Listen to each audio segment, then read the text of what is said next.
Your worship, you are coming at the right time when they say they will come back. That's good. They are honoring your request. Thank you. So come and say something to encourage them to come several times. Thank you very much, Johnson. It's sometimes very hard to speak when you know that you are going to part. Humanly, when people begin to get to know each other, to experience common realities and share challenges, get to know the magnitude of responsibility ahead of them, it's not the right time for them to part again. We wish you had a one more week or maybe even a longer to be able to listen more to the professor, to listen to Helène, to have a little more dance, to relieve our tensions. And really, we feel we need more of each other than we did when we were still communicating. But I have a few things to say to ourselves, to all of us together. You know that I thank you. You know that I can't take your being here for granted. I don't have to repeat this again. But I believe very strongly that we have a good reason to have hope. I believe and I've tested that things change as much as the people change and the societies change. The fact that you have had a conviction and a belief to call yourselves the name we bear and to engage what we engage is already a conviction, and we need to have more hope and trust that your efforts will not be in vain. It will have to influence our world, our global society, into a better society, but possibly we need to have a little more work to do as you continue to grow as an entity, as you continue to grow, so that the findings, your findings, may be accompanied by the methodology for the betterment of our societies. I know things change. They can change positively or negatively, depending on what kind of investment we put into them. Depending on what type of methodology we engage. So the more and the more we engage with a methodology, the more we expose our findings with the advice on how to approach them, the better results we shall get. But I want to implore you, in the name of your convictions,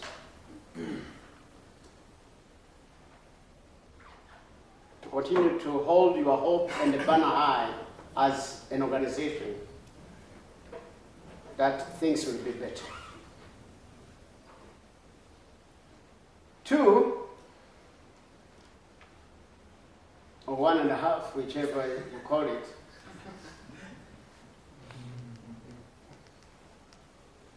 we cannot afford to give up on ourselves. It's true that Rwanda crashed. I remember going to the States, and I went into one state. I think it was for the first time after the genocide, and I was going to preach. And a friend, what is Helène? Yeah. A friend asked me, I said, "Where are you coming from, Bishop?" So I come from Rwanda. "Ooh, you are from the killers." Then I said, "Yeah, it's true. That's where I belong."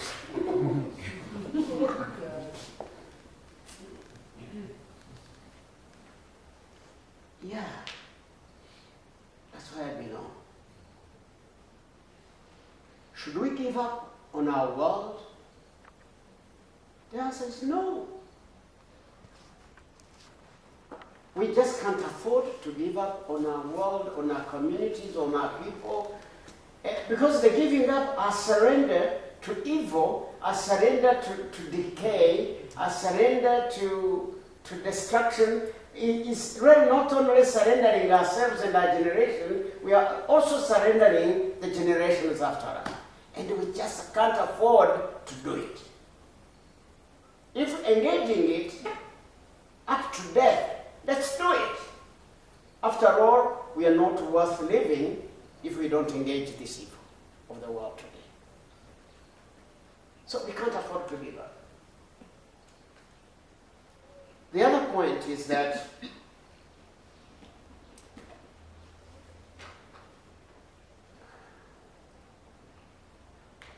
we have suffered, and we always are reminded of the terrible effect of being a non-looker. On looking at the things that are going wrong and keep quiet. Recently, my wife Harriet and I were reviewing our ministry, and we were reviewing the time we've had with the experience in the formation of a school we started for orphans after the genocide. We had over 480 orphans in our school, and we made it a boarding school, and we just wanted to rehabilitate these children, talking about the trauma. Some of these kids had seen their parents hacked to death, and some of them were carrying the scars of the machetes. And I remember one girl had lost 2 fingers at the blowing machete. And these kids, people thought, was a collection of the traumatic lot. But amazingly, the school became the first school of its kind in the country. People change. Today, there are leaders in the universities in America, in Europe, in Japan, everywhere. They are all on scholarships. People change. You can do miracles. You may not believe in miracles anyway, but you do miracles. You don't have to believe in them. As the padre or the father does believe in miracles. But you can do miracles. So the issue is, we just can't afford to be onlooking people. Your conviction, I implore you in the name of your conviction, and I implore you in the name of our nation, which suffered onlooking people in our experience of the genocide. I implore you, please, you can't afford, with this conviction, with this name, with this engagement, engage with hope. You will have the fruit of your efforts, and I'm sure sooner or later, even if you don't do, others will after you recognize your effort into the changing and the transformation of our world today. We thank you for being in Rwanda. Please come again. Thank you for being with us.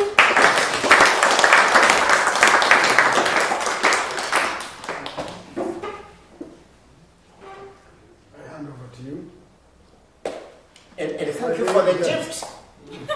Thank you.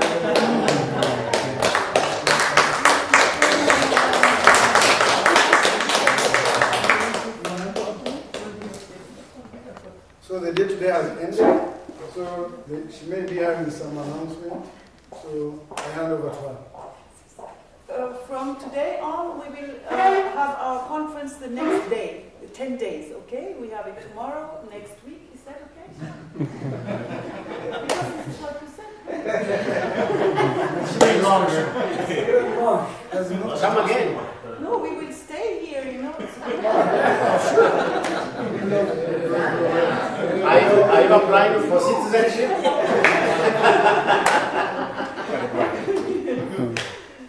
So I so much agree with you that when we have finally grown together in love, in a loving group, then we don't want to part.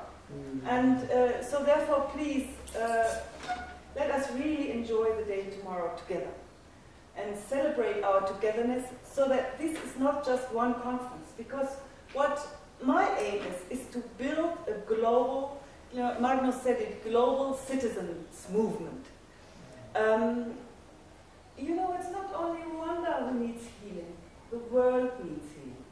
And we need to live together on this planet and be good stewards of each other and of the planet. And so we have to learn what you teach us to do that.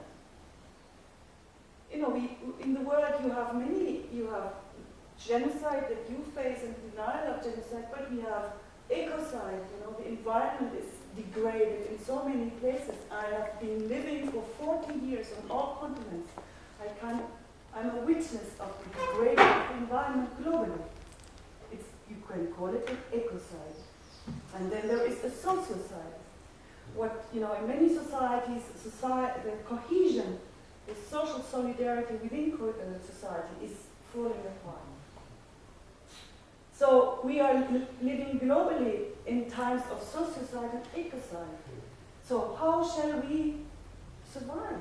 What shall we do in the future? It's a question for the survival of humankind. So therefore, to learn from you is not just a luxury or something nice. It would be nice to have more peace. No. It's a question of life and death for humanity, or to gain dignity, to live a life of dignity, give a life of dignity to our children, honor. So therefore, your message is so crucial for the world. So therefore, I beg you to enjoy perhaps as much as you can togetherness also tonight, if you can. And then here tomorrow we meet as usual. When do we meet? At 9? It's a bit, now, I'm not the boss. Basically, we have already created the program. We will have Dignilogues in the morning. And in the afternoon, we will have the summaries and conclusions and make videotapes of them. And then, in some way, we will say goodbye. And we will make some, togetherness so that we stay in touch the rest of our lives. Because this is my aim. I am in this, it's not a job, it's a mission, it's a call, until I die. And everybody in our network is there until they die. So it's a life mission, and it's not just one conference.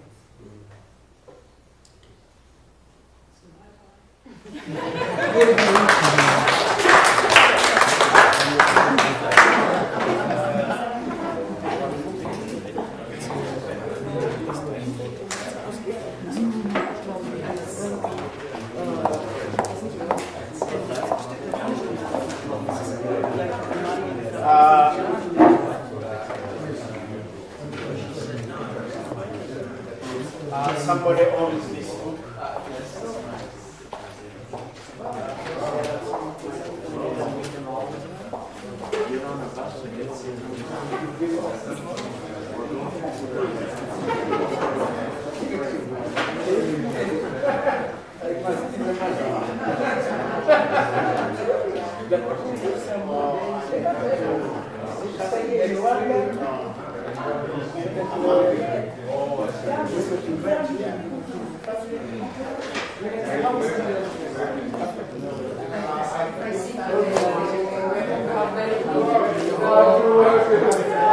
So next time, you promise to come back to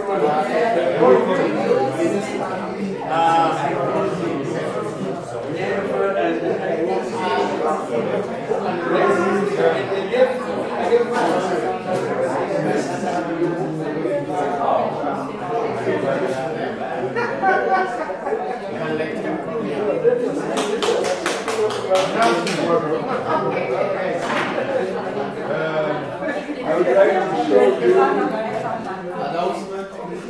a book which was written by the bishop. About the bishop. So if anybody wants to have the book, please let him know so that, yes, the biographer of the bishop. How many questions?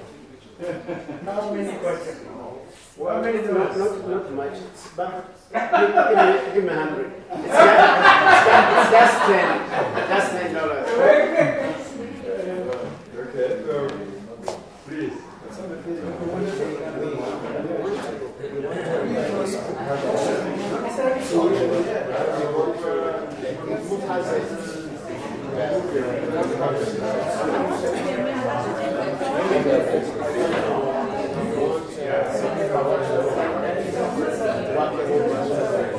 My life as a refugee.